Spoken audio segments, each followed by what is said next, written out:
Brigitte Bardot a multiplié les confidences. Hier soir, à l'occasion de la diffusion du magazine Un jour, une histoire consacrée à l'icône du cinéma français, Laurent Delahousse est allé chercher les secrets les plus enfouis de Bébé. Ainsi, elle est revenue sur son parcours, ses combats, ses amours. Ce fut sa première interview télé depuis 10 ans. Aujourd'hui à 80 ans, elle n'a plus rien à cacher. Elle a d'ailleurs dévoilé qu'elle n'avait rien perdu de son sex-appeal puisqu'elle se fait toujours draguer. Et pas par n'importe qui s'il vous plaît, mais par un ancien président de la République. Oui, le grand Valéry Giscard d'Estaing lui court toujours après. Elle confie, il continue. Il ne m'écrit pas, mais il me téléphone de temps en temps.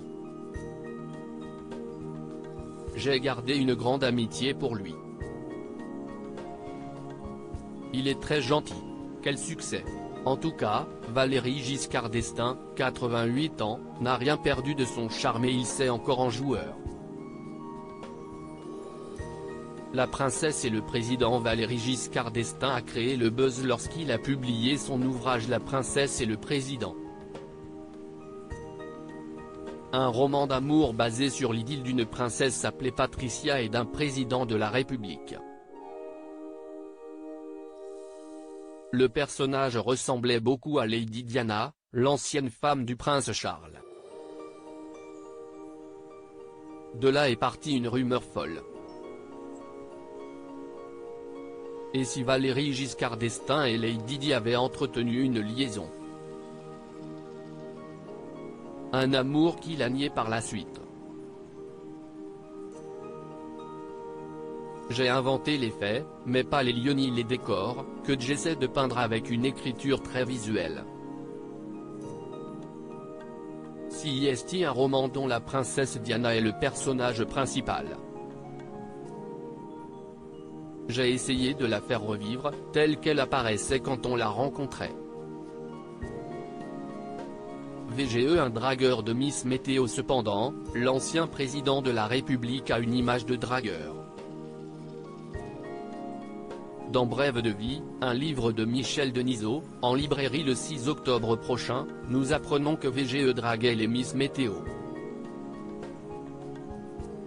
Il aurait voulu s'attirer les faveurs de Louise Bourgoin en voulant la raccompagner chez elle.